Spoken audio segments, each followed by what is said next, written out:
La boda de Carlos y Camilla no fue el cuento de hadas que nos vendieron, fue el inicio de una traición. Minutos antes de la ceremonia, una confesión brutal fue grabada por accidente: no me caso por amor, sino por poder. ¿Cómo este secreto casi destruyó a la familia real británica desde dentro? Nadie imaginaba que la boda real más esperada del siglo XXI no era el final de un cuento de hadas, sino el comienzo de una guerra silenciosa. El 9 de abril de 2005, el castillo de Windsor era un espectáculo.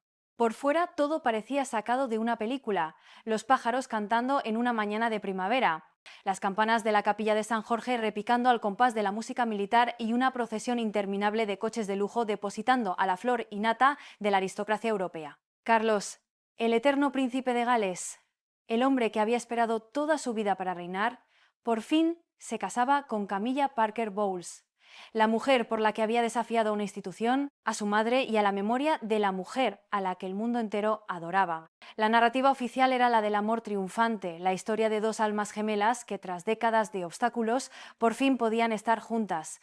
Muy bonito, sí señor. Pero para cualquiera que supiera leer entre líneas, la atmósfera estaba cargada de una tensión casi eléctrica. Aquello no era una celebración, era un armisticio. Imagínate la escena.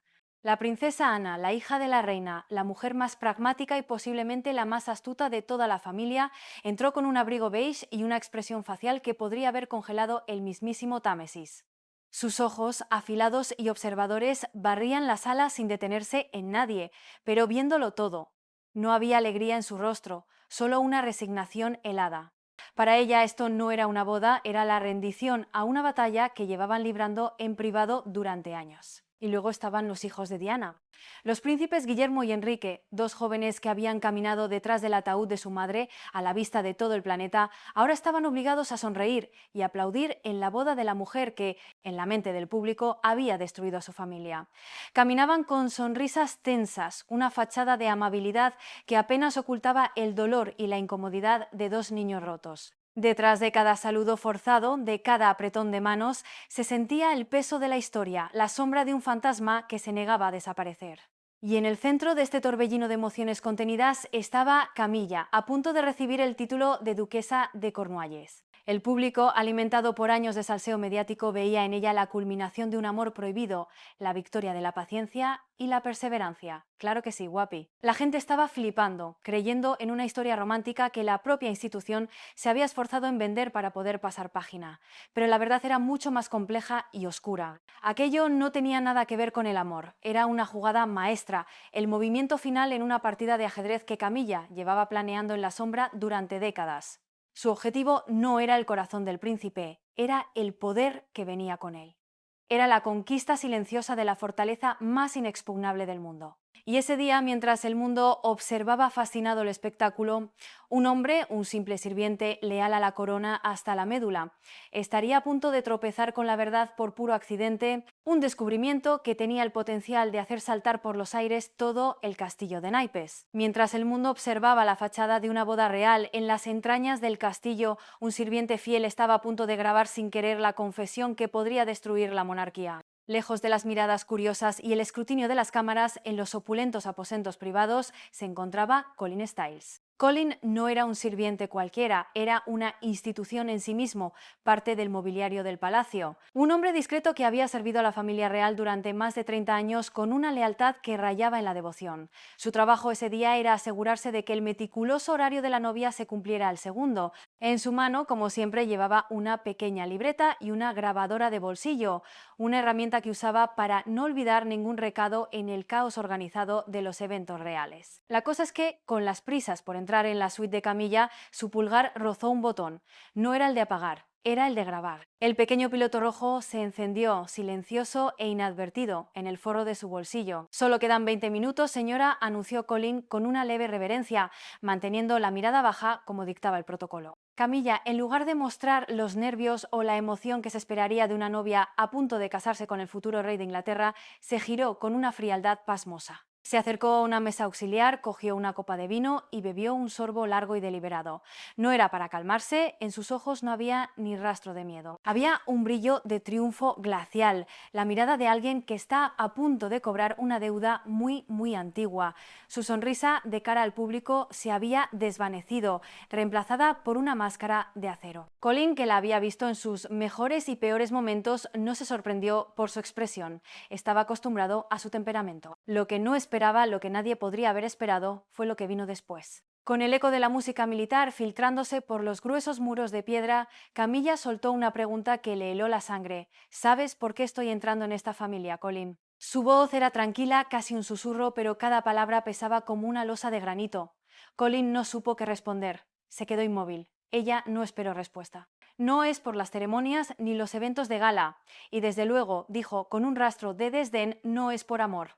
Hizo una pausa dramática, saboreando el momento, disfrutando del poder que le confería su propia honestidad brutal en la intimidad de esa habitación. Es por los secretos, continuó, los secretos que se esconden en cada rincón de estas paredes de piedra.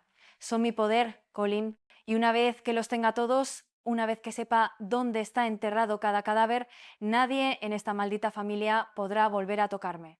Nunca más. La grabadora, silenciosa y obediente en el bolsillo de Colin, lo estaba captando todo, cada palabra, cada matiz de veneno, cada sílaba de su ambición desnuda. Estaba registrando el primer capítulo de una traición que llevaba gestándose durante una generación. Las palabras que salieron de la boca de Camilla no eran las de una enamorada a punto de cumplir su sueño, sino las de una estratega a punto de tomar el control del tablero. Colin se quedó paralizado, con el corazón en un puño. Un sudor frío le recorrió la espalda. Quería salir de allí, desaparecer, fundirse con el papel pintado de las paredes, pero sus pies, calzados con los zapatos de servicio reglamentarios, parecían pegados al suelo con plomo. Camilla, ajena a su pánico, o lo que es peor, quizás disfrutándolo sádicamente, continuó con su monólogo. Ya no hablaba para él, hablaba para la historia, para sí misma, como si estuviera ensayando el discurso de la victoria. Todo este poder será mío. La frase resonó en la opulenta habitación, más fuerte que la música militar y los vítores lejanos de la multitud. No era una esperanza, era una declaración de intenciones, una certeza. Colin levantó la vista, aterrado e incómodo. Ella ni se inmutó. Con una calma escalofriante se dio la vuelta y volvió a ajustarse el velo de su vestido de novia, preparándose para su gran día, su coronación no oficial. Y entonces, como un general señalando el objetivo principal en un mapa de guerra, apuntó directamente al rey. Carlos, susurró. Y el nombre de su futuro esposo sonó en sus labios no como una caricia, sino como el nombre de una herramienta. Él es mi llave de acceso. Mi pasaporte a todos los archivos, a los documentos importantes, a las cajas fuertes donde la corona guarda sus pecados y sus vergüenzas. Se acercó al espejo, admirando su reflejo, la imagen de la futura reina consorte. Su voz se volvió un siseo venenoso, lleno de un rencor antiguo. Una vez que ponga mis manos en todo eso, esta familia real, con toda su pompa y circunstancia, me pertenecerá. Será mía para manejarla a mi antojo. Luego su mirada se endureció aún más. Y aquellos que ahora tienen opiniones, dijo, y Colin supo al instante que se refería a la princesa Ana, esa estirada de su hermana y sus dos niñitos mimados, tendrán que observar en silencio cómo tomo el control. O se arrepentirán amargamente. La amenaza quedó flotando en el aire tangible y peligrosa. Camilla no estaba preocupada por si alguien la oía, se sentía invencible a solo unos minutos de cruzar la línea de meta de una maratón que había durado toda una vida. El ruido de fuera, la celebración de su supuesta victoria del amor, era su mejor coartada. Nadie sospecharía nunca la verdad. Colin, temblando visiblemente, solo quería huir. No quería escuchar más, no quería ser el depositario de una traición tan monumental. Con la voz entrecortada preguntó si necesitaba algo más, cualquier cosa, solo para tener una excusa para salir de allí. Ante la negativa distraída de ella, Colin hizo una reverencia torpe y salió de la habitación a toda prisa, con el corazón desbocado, sintiendo la mirada de Camilla clavada en su espalda. Durante todo el día, mientras corría de un lado a otro cumpliendo recados en medio del esplendor de la boda, el pequeño dispositivo en su bolsillo seguía guardando el veneno. No fue hasta bien entrada la noche, agotado en la soledad de su humilde cuarto, cuando descubriría la bomba de relojería que llevaba consigo. El peso aplastante de la verdad cayó sobre Colin como una losa, obligándole a enfrentarse a una elección imposible, su inquebrantable lealtad a la corona o la seguridad de su propia familia. Al final de un día agotador, mucho después de que los últimos invitados se hubieran marchado y el castillo de Windsor se hubiera sumido en un silencio tenso, Colin se sentó al borde de su estrecha cama en las dependencias del servicio. Se quitó los zapatos, que le apretaban, y sacó la pequeña grabadora de su bolsillo. Su intención era simplemente borrar cualquier ruido sin importancia que hubiera captado durante el ajetreo del día. Pero al pulsar play se encontró con el shock de su vida. La voz de Camilla, nítida, fría y escalofriante, llenó el silencio de su humilde habitación. No es por amor, es por los secretos, todo este poder será mío. Escuchó la grabación una y otra vez, con el corazón martillándole en el pecho. No podía ser. No quería creerlo. Esa noche no pudo dormir. Daba vueltas en la cama, con la mente convertida en un torbellino de pánico y confusión. ¿Qué debía hacer? ¿Podía simplemente borrar la grabación y fingir que no había oído nada, que todo había sido una pesadilla? ¿O tenía el deber, como súbdito leal de la reina, de exponer este secreto, esta traición monumental, arriesgándose a la ira todopoderosa de la nueva duquesa de Cornualles? Él nunca quiso grabar esa conversación. Había sido un accidente estúpido. No tenía ni idea de las verdaderas intenciones de Camilla. Como todo el mundo, como la nación entera, pensaba que se casaba por amor. ¿No era esa la razón por la que había aguantado décadas de escándalos, de ser la villana en el cuento de hadas de Diana, de humillaciones públicas? ¿No había esperado pacientemente a Carlos, incluso cuando ambos estaban casados con otras personas? La gente estaba flipando con esa historia de amor eterno, la prueba de que la pasión verdadera lo conquista todo. ¡Qué equivocados estaban! ¡Qué ingenuos habíamos sido todos! Aquella era la jaula dorada, sí. Pero ella no era la prisionera, era la depredadora que venía a quedarse con las llaves de todas las celdas. Colin se sentía atrapado en una red que no era la suya. Era un hombre sencillo, un servidor cuyo único orgullo era su lealtad inquebrantable a la reina Isabel. Denunciar a la nueva esposa del heredero parecía lo correcto, lo honorable. Pero el miedo, un miedo primario y visceral, le paralizaba. Camilla era astuta, implacable, y a partir de ese día sería una de las mujeres más poderosas del país. Enfrentarse a ella no era un acto de valentía, era un suicidio. La grabación era una prueba irrefutable, una pistola humeante. Pero para él también era su propia sentencia de muerte. El dilema lo estaba consumiendo vivo: ser un buen súbdito o ser un padre que protege a su familia de las fauces del lobo. Camilla, paranoica y astuta como un zorro viejo, no tardó ni 24 horas en mover ficha. Sabía que su indiscreción había sido un error, un momento de arrogancia que podía costarle el trono, y demostró que su sed de poder no tenía escrúpulos y que estaba dispuesta a absolutamente todo para silenciar la verdad. Camilla no era tonta. La mirada de pánico puro en los ojos de Colin al salir de su habitación no le había pasado desapercibida. Tuvo el presentimiento, esa intuición afilada de los depredadores de que él la delataría. No podía permitirlo. Su secreto, el verdadero motor de su existencia, debía permanecer enterrado bajo toneladas de protocolo y sonrisas falsas. Si para ello tenía que quitarse a Colin de en medio, lo haría sin dudarlo. Durante un breve y escalofriante momento, sopesó la idea de un accidente desafortunado, un resbalón en las escaleras, una intoxicación alimentaria, cosas que pasan, pero lo descartó. Era demasiado arriesgado, levantaría demasiadas preguntas y lo último que necesitaba en plena luna de miel era que la maquinaria de Scotland Yard se pusiera a husmear en sus asuntos. He trabajado demasiado para llegar hasta aquí, pensó mientras observaba su nuevo anillo de compromiso. He esperado décadas, he soportado la humillación pública, he sobrevivido a Diana. No puedo dejar que un sirviente insignificante, un puto don nadie, destruya todo lo que he construido. Debo asegurarme de que nunca, jamás, le diga una palabra a nadie. Al día siguiente, el teléfono de la pequeña casa de Colin sonó. Era una llamada interna del palacio.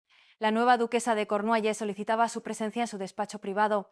Mientras Colin caminaba por los largos y silenciosos pasillos que conocía como la palma de su mano, sentía un nudo de hielo en el estómago.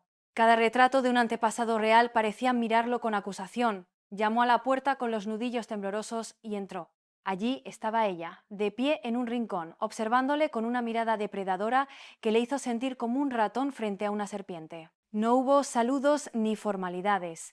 Sé que escuchaste lo que dije ayer, dijo sin rodeos, su voz tan afilada como el cristal roto. Caminó lentamente hacia su imponente escritorio de caoba. Quiero que mantengas la boca cerrada, y si lo haces, yo te ayudaré.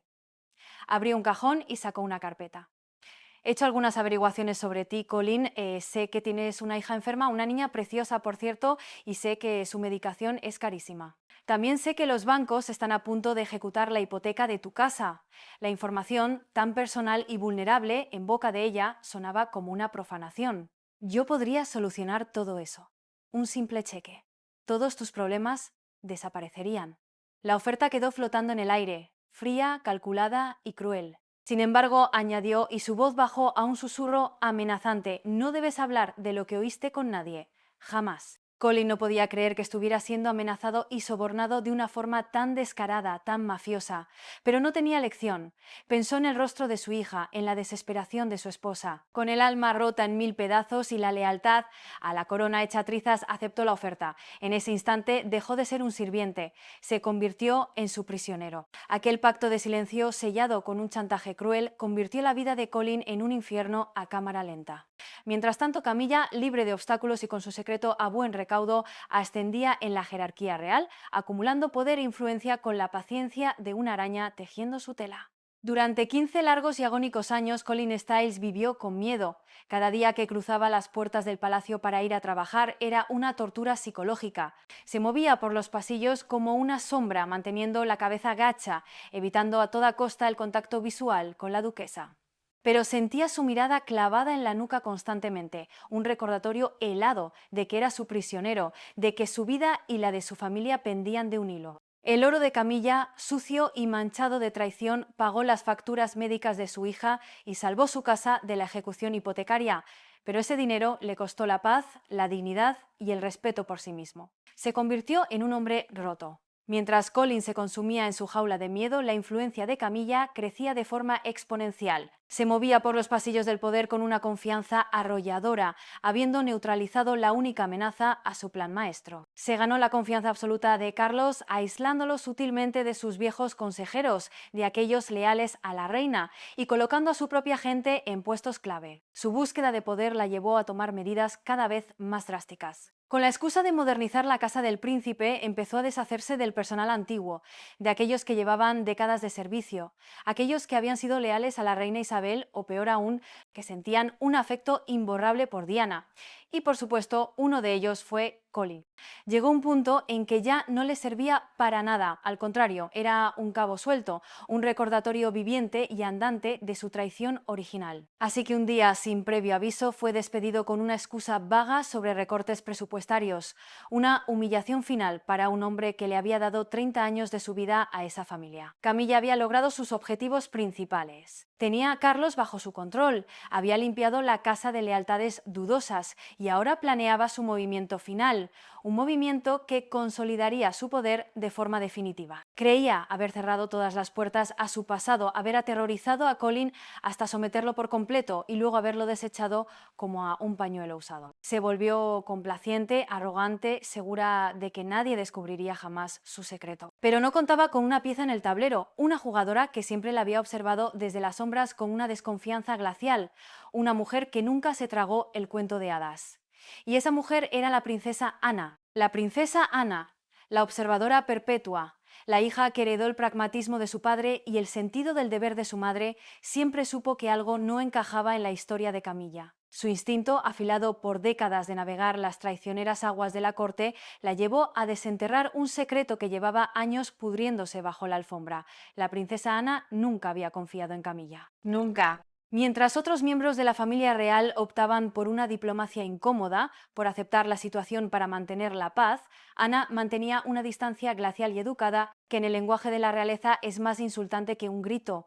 Nunca se tragó la narrativa de la amante sufridora que solo quería ser querida, la mujer que había sacrificado su reputación por el amor de un príncipe. Para Ana, Camilla era una intrusa, una anomalía en la maquinaria precisa y ordenada de la monarquía, un virus que amenazaba con corromper el sistema desde dentro.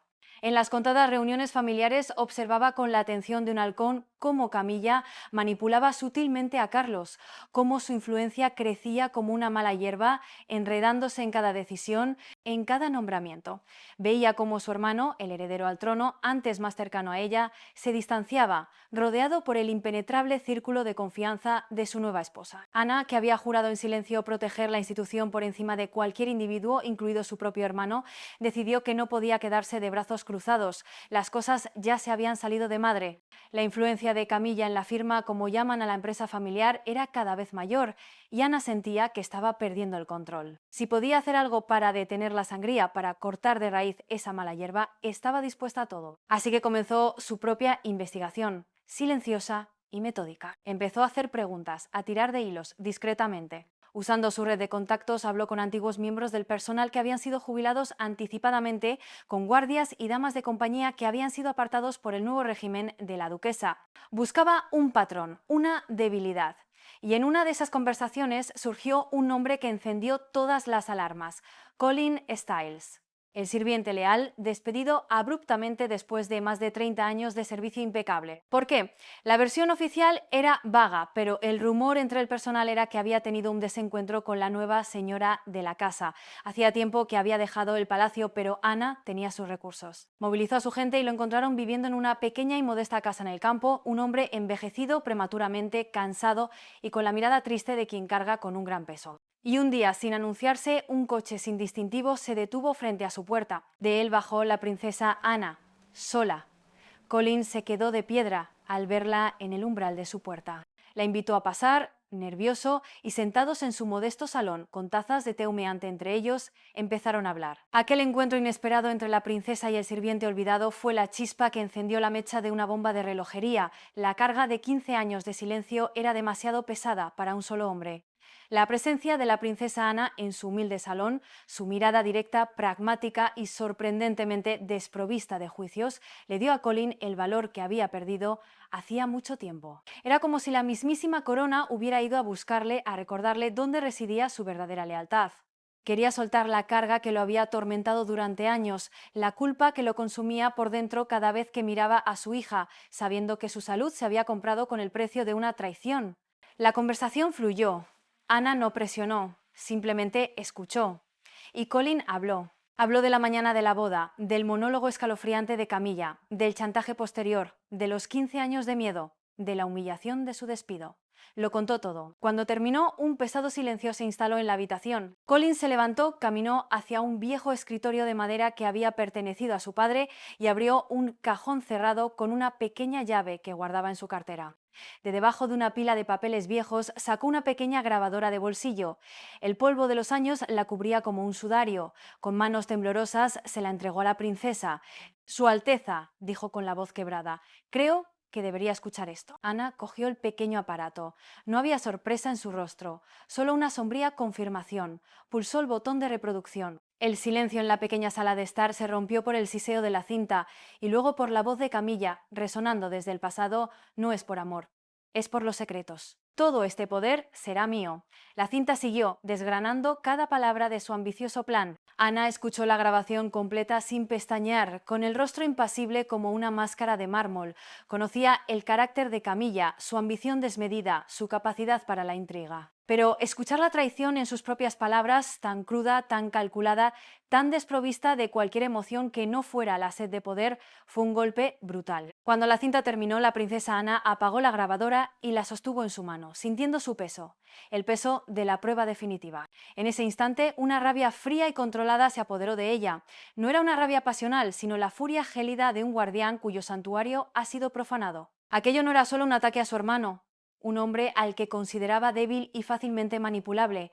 Era un ataque a su madre, la reina. Era un ataque a la corona. Era un ataque a todo lo que ella había jurado defender con su vida. En ese momento, en la humilde casa de un sirviente olvidado, la princesa Ana comenzó a trazar su plan para detener esa locura. Sabía que no sería fácil. Camilla ahora era poderosa, estaba atrincherada en el corazón mismo del poder. Pero Camilla, en su arrogancia, había cometido un error fatal. Había subestimado a la única persona en la familia que nunca tuvo miedo de decir la verdad. Armada con la verdad, fría y dura como un diamante, la princesa Ana preparó el escenario para la confrontación final. Una reunión que no solo expondría a una traidora, sino que sacudiría los mismísimos cimientos del palacio. Camilla, mientras tanto, se sentía intocable.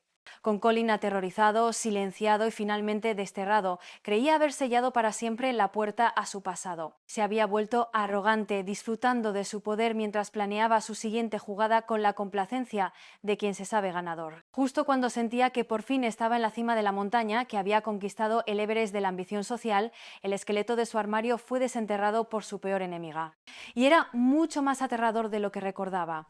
La princesa Ana tenía su secreto, y Ana era la única persona de la realeza a la que no se podía tomar a la ligera. Camilla siempre lo supo. Sabía que, si bien podía silenciar o manipular a otros miembros de la familia con encanto o intimidación, con Ana era imposible. Eran como el agua y el aceite. Nunca se habían llevado bien, precisamente porque la princesa nunca tuvo miedo de expresar su opinión, a menudo con una franqueza brutal sobre la presencia de Camilla en la familia. Ana actuó con la precisión de un general de 5 estrellas. No hubo filtraciones, no hubo dramas. Movió sus piezas en el tablero con un sigilo absoluto. Convocó una reunión del Consejo Privado de la Familia, una reunión de emergencia a la que asistieron los miembros más importantes de la firma y los consejeros de más alto rango y confianza de la reina. La excusa oficial comunicada a través de los canales formales era discutir un asunto de seguridad nacional de carácter urgente. Nadie, excepto ella y su conciencia, sabía la verdadera razón. La sala del Consejo, un lugar donde se habían decidido los destinos del imperio, se llenó de rostros serios y preocupados. Carlos estaba allí, ajeno a la tormenta que estaba a punto de desatarse sobre su esposa, probablemente pensando que se trataba de alguna amenaza terrorista. Camilla también estaba presente en calidad de duquesa de Cornualles, sentada con un aire de suficiencia, quizás incluso un poco aburrida. Cuando todos estuvieron presentes y las puertas se cerraron, asegurando una privacidad absoluta, Ana se levantó. Su figura, siempre erguida y segura, dominó la sala. No hubo preámbulos ni discursos floridos. Con un gesto seco y deliberado, se acercó a la gran mesa de caoba pulida, sacó de su bolso la pequeña grabadora de Colin y la colocó en el centro, a la vista de todos. El pequeño aparato parecía insignificante en medio de tanta opulencia. Entonces, con una calma que helaba la sangre, pulsó el botón de play. El castillo de naipes estaba a punto de venirse abajo. El sonido de la grabación cayó en la solemne sala del consejo como una bomba. Y en el silencio ensordecedor que siguió, el elaborado castillo de naipes que Camilla había construido durante décadas se derrumbó de forma espectacular. La voz de Camilla, aunque 15 años más joven, era inconfundiblemente cruel y llena de arrogancia. No es por amor, es por los secretos que se esconden en estas paredes de piedra. Todo este poder será mío. Un silencio sepulcral, espeso y pesado, se apoderó de la sala cuando la grabación terminó. Los consejeros, hombres y mujeres de Estado acostumbrados a las crisis más graves, se miraban unos a otros, pálidos y horrorizados. Aquello era la peor clase de traición imaginable. No era una simple infidelidad o un escándalo mediático. Era un ataque calculado y premeditado desde dentro, un intento de golpe de Estado silencioso. El príncipe Carlos estaba petrificado, con el rostro desencajado por una mezcla de incredulidad, dolor y una profunda humillación. Parecía un hombre al que le acaban de arrancar el suelo bajo los pies. Todas las miradas, como un solo y acusador reflector, se volvieron hacia Camilla. Estaba clavada en su asiento, con el rostro tan pálido como el de un fantasma, sus ojos abiertos de par en par por el pánico. La máscara de suficiencia se había hecho añicos.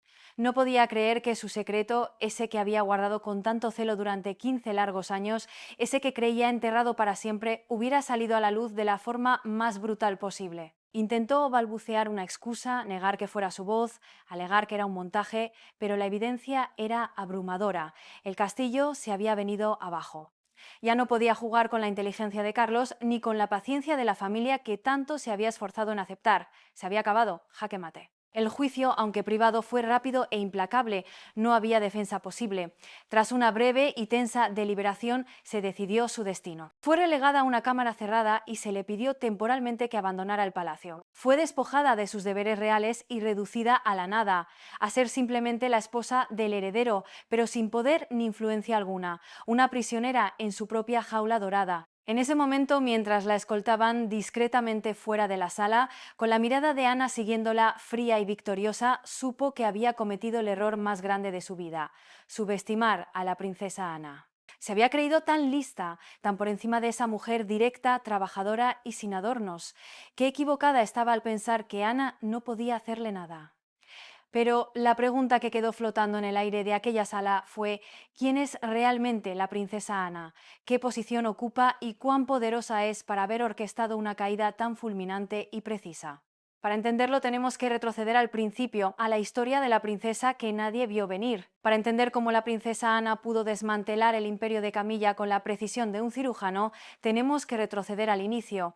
Porque antes de ser la guardiana silenciosa de la corona, fue una niña que aprendió a sobrevivir en una jaula dorada, una princesa que nadie, y menos que nadie Camilla, vio venir. Vamos a viajar en el tiempo. Estamos en el 15 de agosto de 1950. Londres todavía olía a ceniza y a reconstrucción, una ciudad que se lamía las heridas de la Segunda Guerra Mundial, pero dentro de los muros del Palacio de Buckingham la vida seguía su curso inalterable. La entonces princesa Isabel, que aún no era reina, daba la bienvenida a su segunda hija y única niña, Ana Isabel Alicia Luisa. Ana llegó al mundo como una princesa, nacida en el corazón palpitante de la familia real más famosa del planeta. Su padre era el príncipe Felipe, el duque de Edimburgo, un hombre de rostro severo y disciplina militar, pero con un profundo y a menudo incomprendido amor por su familia. Su madre pronto se convertiría en la reina Isabel II, un nombre que definiría una era. Y luego estaba su hermano Carlos, casi 2 años mayor que ella. Él era el heredero, el futuro rey. Y ahí, en esa simple diferencia, es donde empieza todo. Sé lo que estaréis pensando: crecer en un palacio, rodeada de lujos, un sueño hecho realidad. Pero la realidad fue bastante más oscura. Para la pequeña Ana, el palacio no era un cuento de hadas, fue una lección constante de supervivencia. Estaba atrapada entre los engranajes de una maquinaria gigantesca, la del poder y el deber, rodeada de muros dorados, guardias con uniformes impecables y un conjunto de reglas tan antiguas como la propia monarquía. Cada movimiento que hacía, cada palabra que pronunciaba era observado, analizado y juzgado. Era una niña llena de una energía arrolladora, una curiosidad insaciable, atrapada en un mundo que exigía silencio, sonrisas vacías y una compostura antinatural. Mientras Carlos era educado para ser rey, el niño tímido, sensible y reflexivo, destinado a llevar el peso de la corona, Ana era la otra, la segunda, el repuesto. The spare, como lo llaman cruelmente los ingleses, la que no heredaría el trono. Y esta posición, que para muchos habría sido una fuente de resentimiento o un pasaporte a la irrelevancia, forjó su carácter de acero. La convirtió en una niña audaz, directa y con una chispa de rebeldía en los ojos. Porque desde muy pequeña supo una verdad fundamental sobre su propia vida: si quería algo, si quería ser alguien más allá de la hija de la reina, tendría que luchar por ello. Nadie se lo iba a regalar. No tenía un destino escrito para ella, así que tendría que escribirlo ella misma, y vaya si lo hizo. El palacio era una prisión de protocolo, una jaula dorada donde cada movimiento estaba coreografiado. Pero la joven Ana encontró su vía de escape en un lugar inesperado: los establos. Allí, entre el olor a heno y a cuero, no era una princesa, sino simplemente ella misma. La vida de la pequeña Ana era una sucesión interminable de lecciones, test formales con dignatarios aburridos y larguísimas horas aprendiendo a comportarse como se esperaba de una royal. Sus padres, la reina y el duque de Edimburgo, estaban perpetuamente ocupados con los deberes de la corona. Viajaban por el mundo, asistían a reuniones de Estado, saludaban desde balcones, siempre ausentes.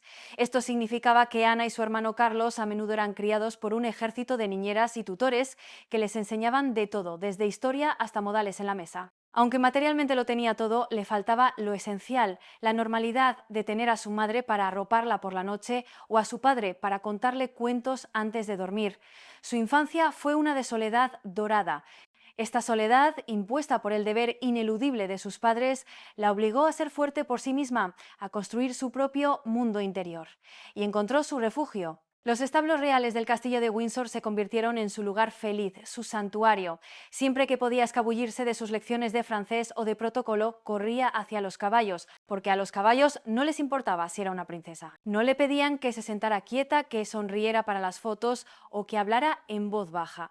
Simplemente la dejaban ser ella misma. A lomos de un caballo, con el viento en la cara, sentía una libertad visceral que el palacio, con todo su esplendor, le negaba. Allí no había títulos ni expectativas, solo la conexión pura y silenciosa entre una niña y un animal. Con ellos aprendió a ser rápida, a estar centrada, a ser ferozmente competitiva. Esta pasión no era un simple hobby de niña rica, era una necesidad vital, una forma de forjar una identidad propia más allá de la gigantesca sombra de su hermano y de la corona de su madre. Pronto empezó a competir en eventos ecuestres, una disciplina increíblemente exigente que combina doma, campo a través y salto. No era un pasatiempo de princesa, era un deporte de élite que requería coraje, disciplina y una determinación de hierro. Mientras el mundo esperaba que fuera una delicada muñeca en un estante, una figura decorativa que sonreía y saludaba, ella decidió que sería algo diferente, algo real, algo tangible.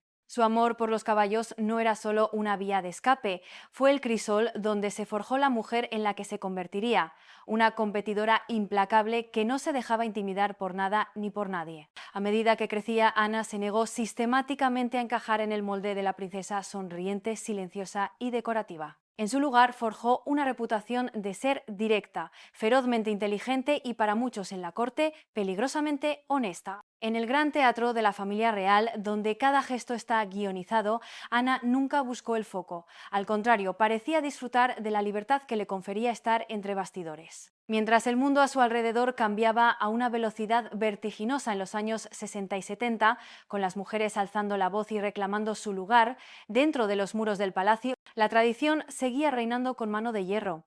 A las chicas de la realeza se les animaba a sentarse derechas, a sonreír siempre y a no expresar opiniones propias. A Ana, sencillamente, nunca le gustaron esas reglas. Rompiendo con la tradición de la educación en casa por parte de institutrices, asistió a la Benenden School, un internado privado para niñas en Kent, donde se tomó sus estudios muy en serio. No quería ser solo una princesa, quería ser una persona informada, una mujer capaz de pensar y actuar por sí misma, no un simple apéndice de la corona. Pero no importaba cuánto aprendiera o cuán brillante fuera, siempre había ojos sobre ella. La prensa la seguía a todas partes.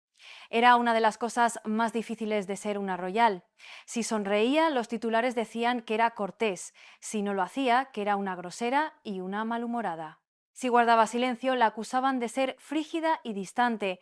Si expresaba su opinión, era audaz y problemática.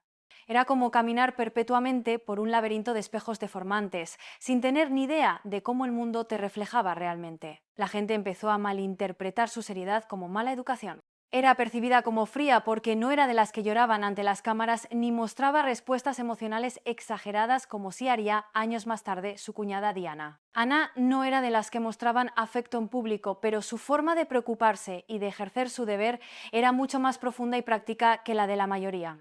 No necesitaba una audiencia para cumplir con sus obligaciones, simplemente las cumplía. Era directa, centrada y, para disgusto de muchos, respondía a las preguntas a menudo estúpidas de los periodistas con una inteligencia afilada y un sarcasmo apenas disimulado que los dejaba sin palabras. Era real, auténtica hasta la médula, y eso era una rareza, casi una anomalía en el mundo artificial de la familia real.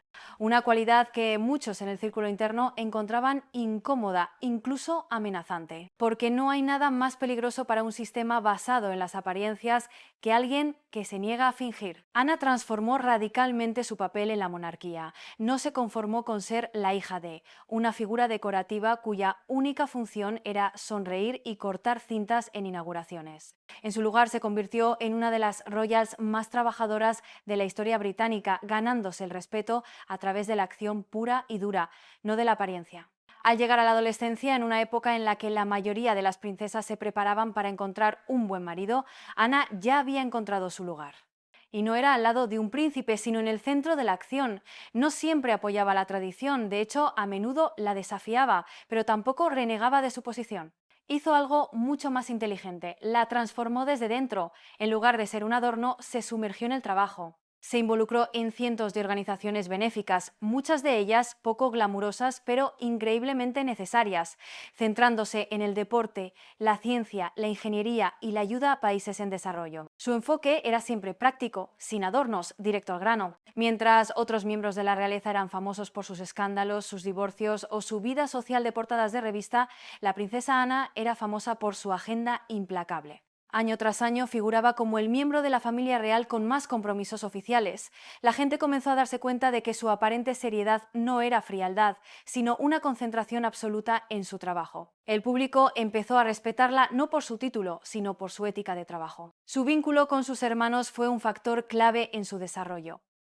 Con Carlos, la conexión de la infancia siempre estuvo ahí, pero la carga de la corona y sus diferentes personalidades la alteraron. Carlos se preparaba para ser rey, un mundo de simbolismo y diplomacia, mientras que Ana era una mujer de acción. Con sus hermanos menores Andrés y Eduardo, la gran diferencia de edad a menudo la hacía sentir como la hermana mayor responsable, una figura casi maternal. A través de todo esto, Ana se convirtió en una mujer segura de sí misma, forjada en la disciplina y el deber. No buscaba la fama, de hecho, la despreciaba.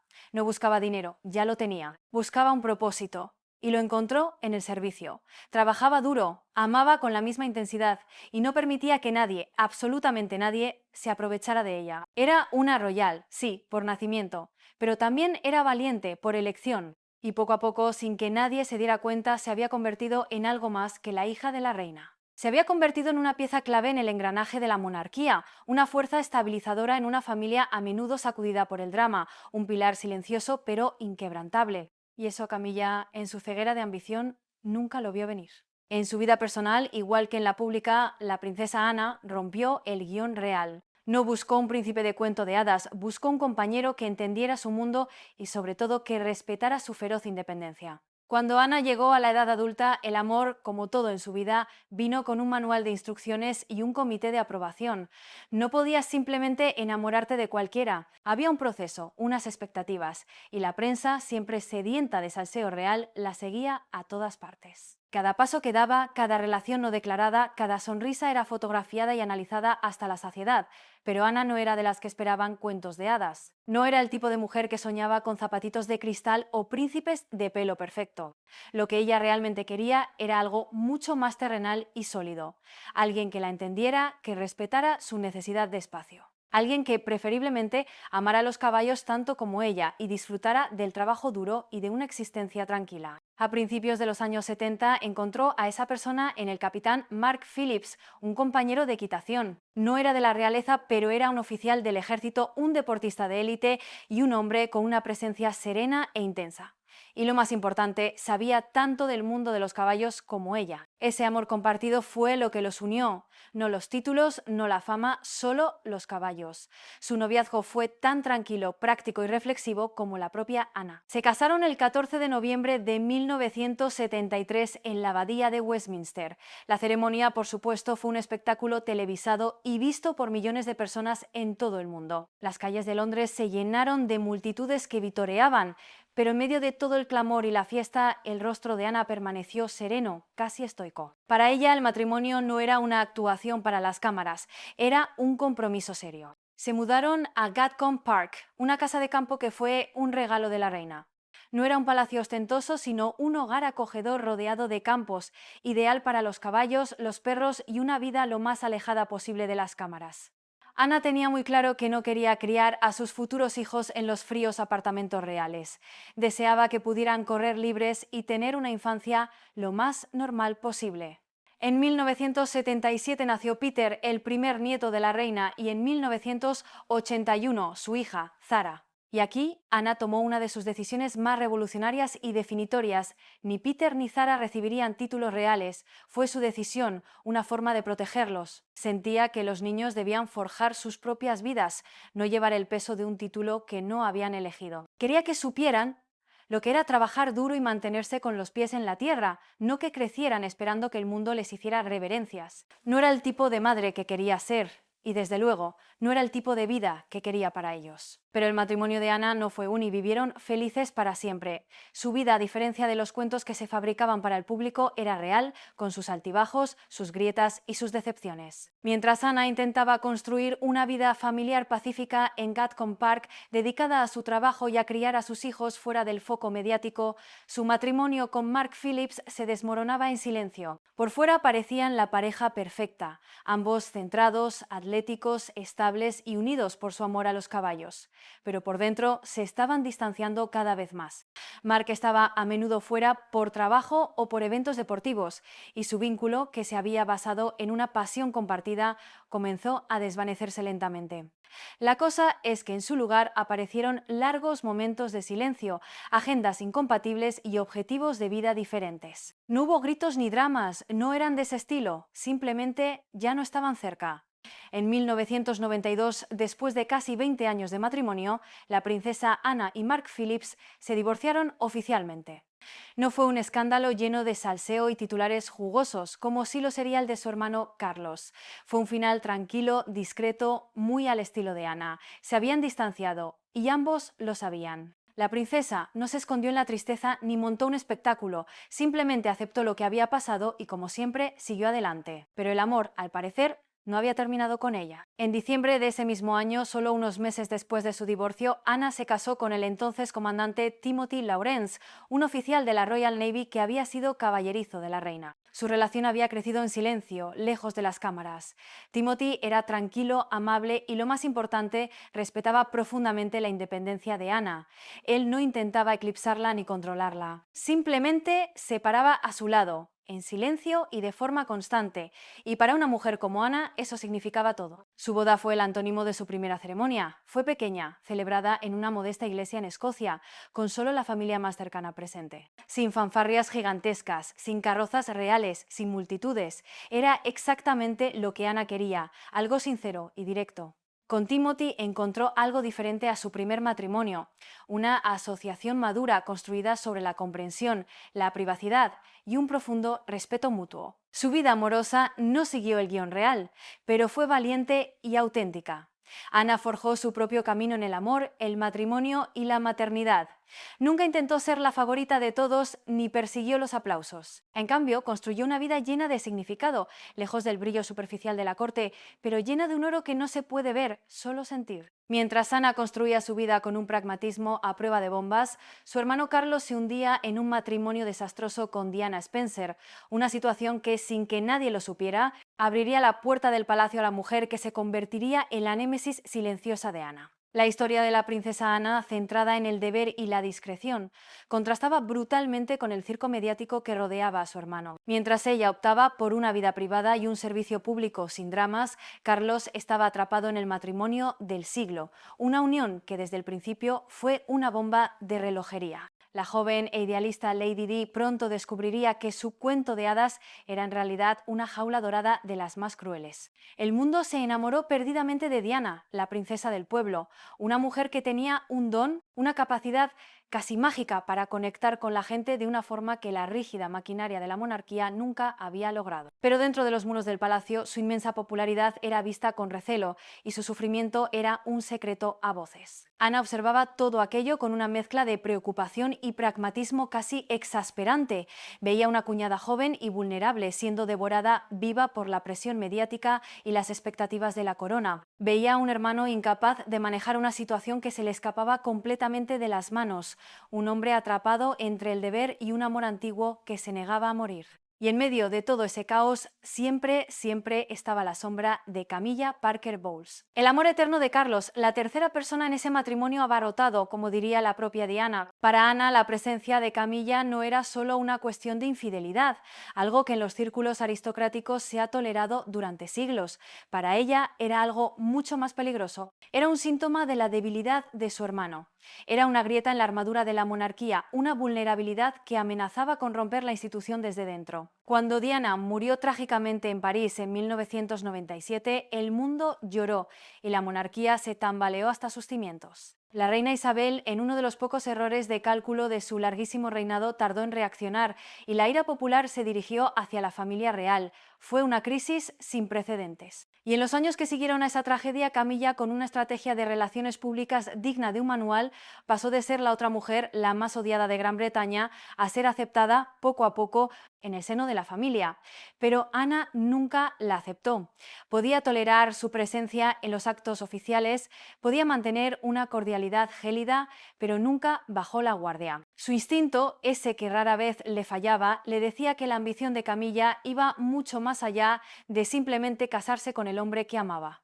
Y no estaba dispuesta a permitir que esa ambición pusiera en peligro el legado de su familia. Toda la vida de Ana, llena de desafíos inesperados y decisiones poco convencionales, la preparó sin que ella lo supiera para convertirse en la protectora no oficial de la corona, su guardiana más feroz.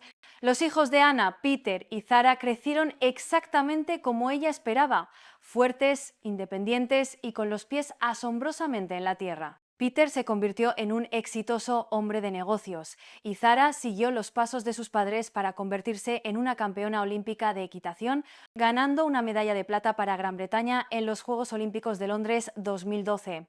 Al igual que su madre, Zara amaba más a los caballos que a las multitudes. Heredó el fuego competitivo y la calma bajo presión de Ana y lo convirtió en éxito mundial. Hoy la princesa Ana es una abuela cariñosa, pero no se equivoquen, no ha bajado el ritmo ni un ápice.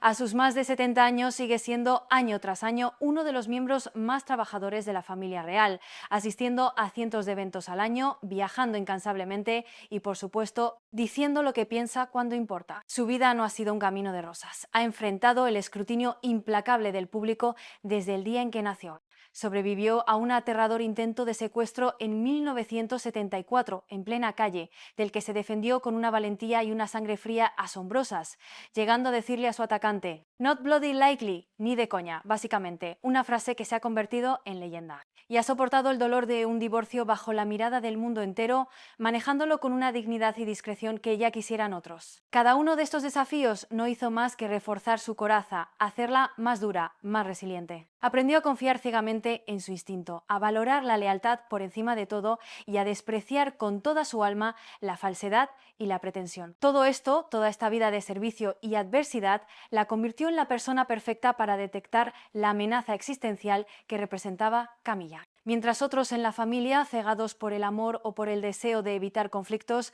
veían a una mujer que finalmente había conseguido a su príncipe, Ana veía a una jugadora de poder consumada que consideraba a la monarquía no como un deber, sino como su trofeo final. Para Ana aquello no era personal, no se trataba de celos ni de rencores pasados, era una cuestión de deber. Y su deber, el que se había autoimpuesto desde niña, era proteger la institución que sus padres habían dedicado toda su vida a servir.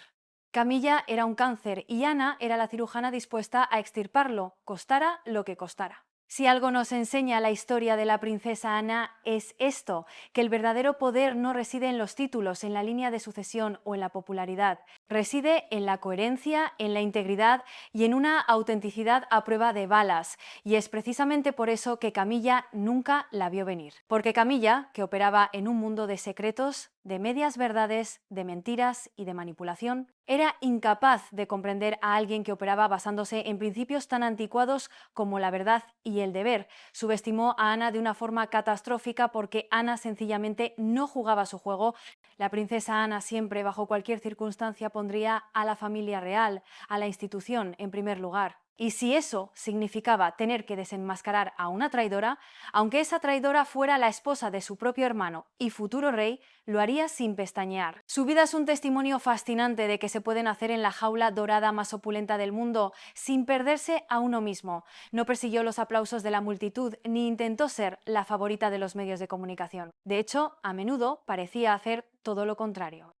En cambio, construyó una vida llena de significado, alejada del brillo superficial de la corte, pero llena de un oro que no se puede ver, solo sentir el oro del respeto ganado a pulso.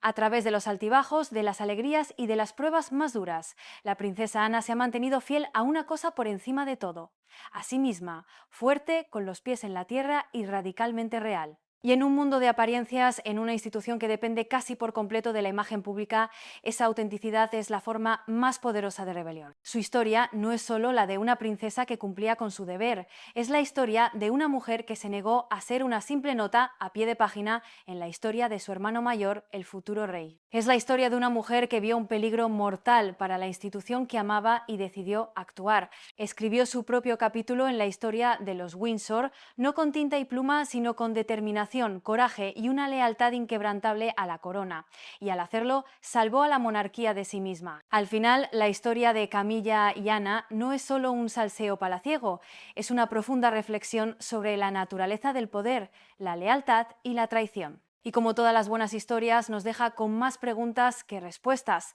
La caída de Camilla, orquestada con mano de hierro por la princesa Ana, no fue solo una victoria personal. Fue la reafirmación brutal de un principio fundamental de la monarquía. La corona no es un premio que se gana con intrigas y manipulaciones, es una responsabilidad sagrada que se hereda con el peso del deber.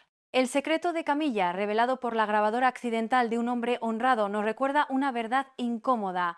Los muros de los palacios tienen oídos y la verdad Por mucho que se intente enterrar bajo capas de protocolo y relaciones públicas, siempre, siempre encuentra una forma de salir a la luz. La princesa Ana actuó como la guardiana silenciosa que siempre fue, demostrando que el miembro más discreto y menos mediático de la familia podía ser también el más formidable. Su historia, su vida entera, nos enseña que no basta con parecer leal, no basta con sonreír para las cámaras y dar la mano. Hay que serlo de verdad, hasta las últimas consecuencias. Y esta saga, este choque de titanes entre dos mujeres tan radicalmente opuestas, aunque pueda parecer un drama lejano de gente con coronas y castillos, marcó una herida en la historia reciente de la monarquía. Una herida abierta que, de alguna manera, sigue hablando de las batallas invisibles que se libran por el poder detrás de las puertas cerradas de palacio, de la tensión eterna entre el amor y el deber, y de cómo, a veces, la persona que menos esperas es la única que tiene el coraje de hacer lo que hay que hacer.